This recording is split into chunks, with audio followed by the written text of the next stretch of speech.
Hello kids, welcome back. I'm very happy today. And you know why? Because after the successful completion of class 7 series, today I'm going to start another series of class 8.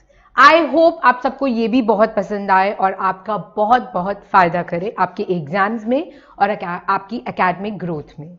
So let's start chapter 1, crop production and management. आज का chapter बहुत interesting होने वाला है क्योंकि आज हम basic चीज के बारे में पढ़ेंगे जो हम क्लास 7th में भी पढ़ चुके हैं और वो है हमारा खाना. लेकिन we have always discussed about कितने फायदे करता है खाना, उसके अच्छा नहीं खाएंगे तो क्या नुकसान होता है, पर हम कभी बॉटम लाइन में नहीं गए कि वो खाना हमें बनाने के लिए कितनी मेहनत करनी पड़ती है. हम उस कैटेगरी के लोग को भूल जाते हैं जो सारी मेहनत उसमें करते हैं और वो है हमारे फार्मर्स जो उस खाने को ग्रो करते हैं. तो आज का चैप्टर पढ़ने के बाद आपके मन में बहुत ज्यादा रिस्पेक्ट आएगी ऐसे लोगों के लिए और उसके बाद आपको खाने की वैल्यू पता चलेगी जिसमें आपको लगेगा कि हमें खाना वेस्ट क्यों नहीं करना चाहिए, क्योंकि हर उस छोटे से ग्रेन को उगाने के लिए बहुत मेहनत लगती है, बहुत. और वो आज का हमारा चैप्टर हमें समझाएगा. So let's begin.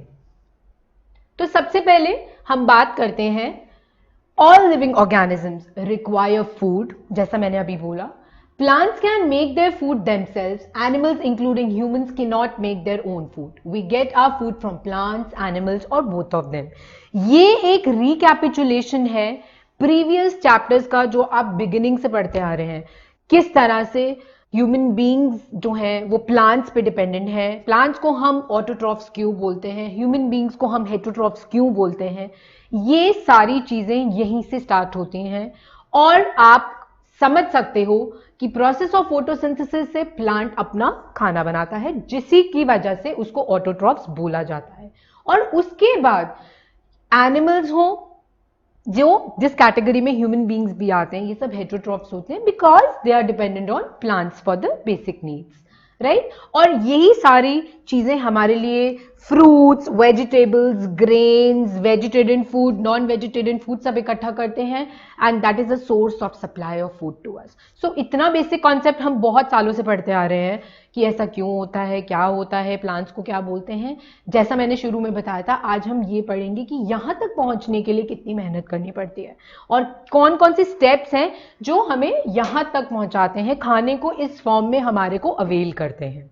Okay, so for that let's start talking about this and who is he, the early man. क्योंकि आप सब ने ये भी पढ़ा था किस तरह से खाना इन्वेंट हुआ. एक टाइम ऐसा था जब इस एज के जो लोग थे उनके पास उन्हें खाना ग्रो करना आता ही नहीं था, राइट. तो वो रहते थे जंगलों में, एज जहां पे भी उनको कोई एनिमल दिखता था वो रॉ फूड खाते थे, फ्लैश को, उनको कुकिंग नहीं आती थी. स्लोली ग्रेजुअली डेवलपमेंट हुई और उन्होंने फायर को इन्वेंट किया. धीरे धीरे उनको पता चला कि खाने को कुक भी किया जा सकता है, क्योंकि उस टाइम तक उनको धीरे धीरे पता चलता गया था कि जिस तरह से वो पानी के पास रहते हैं, सीड्स कैसे सो किए जाते हैं और उसमें से किस तरह से प्लांट्स ग्रो करते हैं और लेटरली ऑन फर्दर डेवलपमेंट किस तरह से हमें उनमें से फ्रूट्स, वेजिटेबल्स, ग्रेन्स मिलने शुरू होते हैं. So as I said, till 10,000 BC people were depending on raw fruits, vegetables and animals for food. Later they could cultivate land and produce rice, wheat and other food crops, and thus agriculture was born. ये over the period of development ही है जिसने agriculture को इस point से, जहां पे हमें उसके बारे में कुछ नहीं पता था, हमें ये तक नहीं मालूम था कि प्लांट्स में से खाने की चीजें भी निकल सकती हैं, वहां से आज तक की जर्नी जहां पे फूड ऑन द प्लेट होता है, हमेशा रेडी टू कुक फूड, ये जर्नी बहुत लंबी है और उसके पीछे स्टेप्स वही बेसिक हैं जो इस टाइम पे अर्ली मैन ने यूज करने शुरू किए थे, राइट. लेकिन to meet the needs of the people, क्योंकि तब की पॉपुलेशन और अब की पॉपुलेशन में बहुत डिफरेंस है. अपनी कंट्री को फूड ग्रेन्स की फॉर्म में सेल्फ सफिशिएंट बनाने के लिए जो जर्नी है, जो डेवलपमेंट है की गई है, वो हम आज डिस्कस करेंगे. सो let's move ahead and talk about crop. What is actually a crop? To provide food for a large population, plants of the same kind are grown and cultivated at one place on a large scale. It is called a crop. जैसा मैंने बोला, पहले अगर early man था वो एक होंगे, दो होंगे, तीन लोग होंगे, चार लोग होंगे, उनके लिए यही जरूरी था कि वो अपना पेट भर सकें, राइट लेकिन जैसा मैंने बोला डेवलपमेंट होती है to meet the needs of the people around, because तब से लेके आज तक टाइम्स बहुत सारे चेंज हो चुके हैं.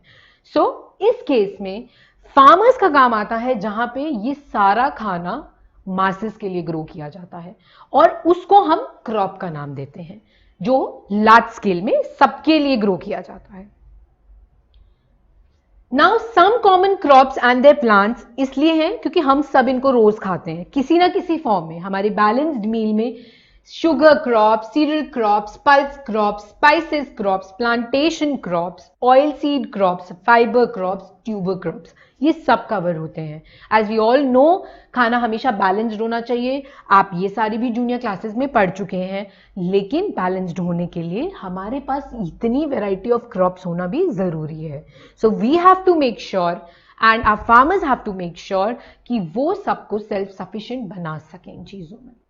तो ये छोटी सी कहानी जो आज क्रॉप्स और प्लांट्स के बारे में पढ़ी जाएगी उसमें ये सब इनकॉर्पोरेटेड है, क्योंकि जो मेजर्स आप एक के लिए लोगे वो आपको सबके लिए फॉलो करने पड़ेंगे और हम सबकी इंडिविजुअल ड्यूटी बनती है इसकी रिस्पेक्ट करना.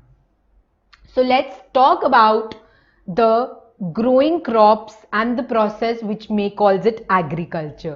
So the process जहाँ पे हम ये सारी types of crops उगाते हैं अपनी basic needs के लिए उसको हम agriculture बोलते हैं. और जो process है जिसमें हम actually में vegetables, fruits, flowers इन सब को cultivate करते हैं उसको हम हॉर्टिकल्चर बोलते हैं. सो ये दो टर्म्स आपने बहुत बार सुनी है. In fact every day you are listening agriculture ये वो एंड यू नो आज भी रूरल एरियाज में अगर आप जाएंगे वहां पे जो लोग हैं जो किसान हैं वो बेसिकली एग्रीकल्चर पे ही डिपेंडेंट हैं. और अगर देखा जाए हम उन्हें रूरल एरियाज बोलते हैं, हम उन्हें पिछड़ा हुआ बोलते हैं, लेकिन हम तो मेजरली उन पे डिपेंडेंट हैं क्योंकि हम में से कोई खेती नहीं करता, हम में से कोई क्रॉप्स नहीं उगा रहा. तो हमारे लिए तो उनका काम करना इज वेरी वेरी इंपॉर्टेंट और हमें उतना ही उनका ध्यान रखना चाहिए बिकॉज हमारा सारा खाना वो उगा रहे हैं, हमें सिर्फ ऑन द प्लेट मिल रहा है. राइट तो अगर हम उनकी ध्यान नहीं रखेंगे, उनकी नीड्स और डीड्स का ध्यान नहीं रखेंगे, इनडायरेक्टली हम लोग सफर होंगे बिकॉज वो खाना जो हमारी प्लेट में आता है that will not reach on time.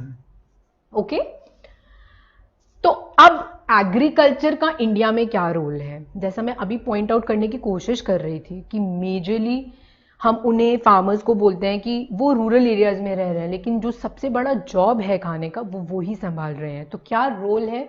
It is the primary occupation for about 58% of Indian population.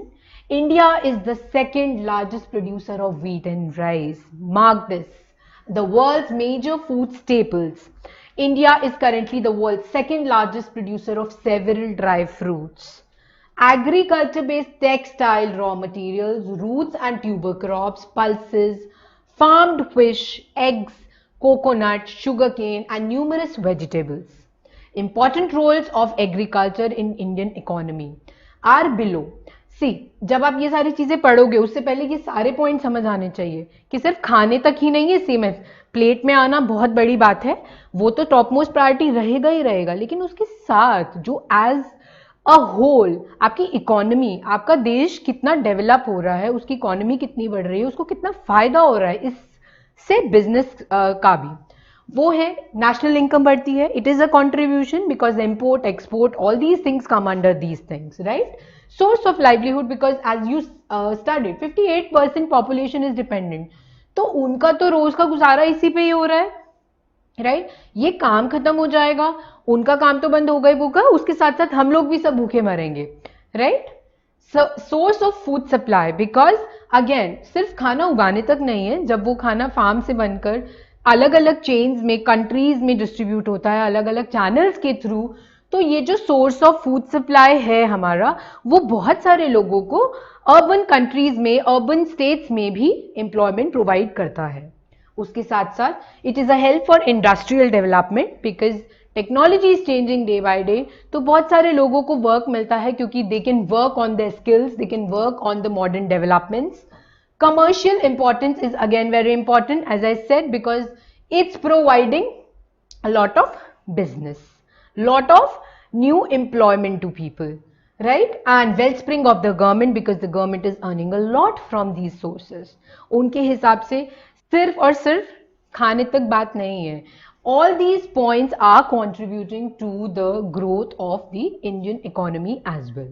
So अगर हम फायदा सोचें और नुकसान सोचें तो नुकसान तो कुछ होगा ही नहीं आपका, फायदा ही फायदा है अगर हम सब चीज़ों का ढंग से ध्यान रखें. So with this I end part 1 of the chapter and let's meet in part 2.